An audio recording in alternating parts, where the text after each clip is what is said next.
Izin Pak, saya Anto dari Harian Kompas Pak. Kompas ya. Ya. Survei Litbang Kompas periode Oktober Pak, itu mencatat ada tren penurunan citra dan juga kepuasan publik terhadap pemerintahan Presiden Jokowi dan Pak Wapres Amin. Terutama aspek penegakan hukum Pak, itu yang turun terdalam. Kemudian kalau dari sisi ekonomi, yang jadi sorotan publik itu karena tingginya ketidakpuasan publik terhadap kinerja pemerintah dalam mengendalikan harga barang dan juga kinerja pengurangan pengangguran. Mohon tanggapannya Pak Wapres. Terima kasih. Ya, saya pikir memang saya berharap penurunan persepsi ini karena sifat sementara kena adanya kasus-kasus tertentu ya. Karena itu saya minta bahwa semua kasus-kasus justru yang menurunkan persepsi pada pemerintah itu justru dituntaskan. Ya, penegakan hukum dilakukan. Kemudian juga dilakukan reformasi di dalam ya, sehingga kepercayaan masyarakat akan kembali. Saya kira itu soal waktu ya. Saya berharap bahwa justru ini yang nantinya akan membawa persepsi masyarakat kembali menjadi lebih baik lagi, karena kita tidak menutupi, kita tidak melindungi, tetapi kita justru menuntaskan hal-hal di mana terjadi penyimpangan, sehingga ke depan akan lebih baik lagi. Tentang inflasi, saya pikir itu kan memang pengaruh global ya. Itu kira-kira mulai terjadi inflasi itu pada bulan Juni ya. Ya, Juni kira-kira itu. Memang semua dunia ini terpengaruh oleh krisis global yang sedang terjadi. Tetapi sekarang sudah terkendali. Ya, kita kan kalau dibandingkan dengan negara lain, inflasi kita paling rendah. Ya, Singapura saja sudah lebih tinggi, 7, ada yang 8, ada yang 9.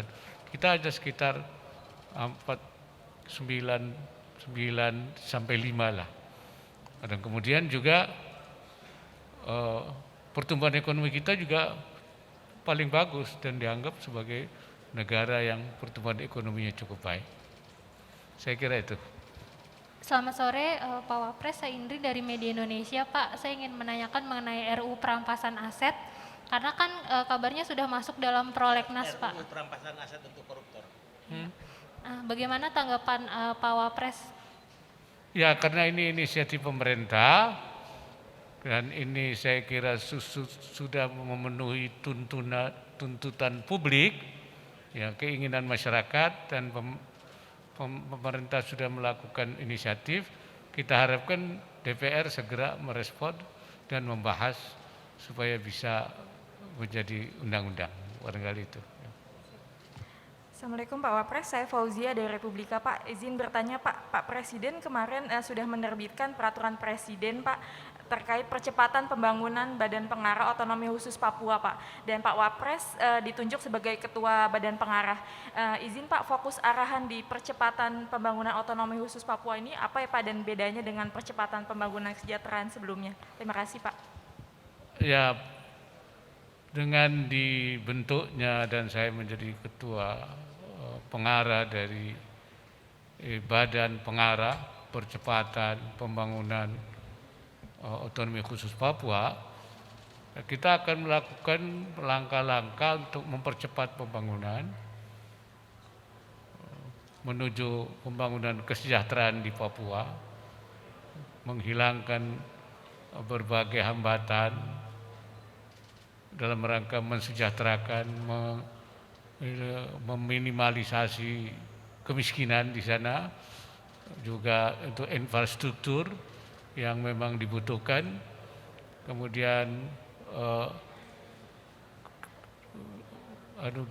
kebutuhan dasar, pendidikan, dan tentu keamanan yang menjadi masalah. Kita sedang mencoba untuk supaya tidak terjadi gangguan-gangguan keamanan, dan juga mempersiapkan tim eksekutif ya yang melaksanakan mengawasi di lapangan di sana, mempercepat otonomi daerah DOB ya, daerah otonomi baru, yaitu 4 provinsi baru, supaya segera kemudian bisa memberikan pelayanan lebih cepat ke bawah, dan berbagai program yang kita sebut dengan program percepatan ya, apa namanya, dan semuanya sudah dirancang. Insya Allah kami akan segera datang ke Papua untuk mengkoordinasikan. Saya kira itu. Terima kasih. Assalamualaikum warahmatullahi wabarakatuh.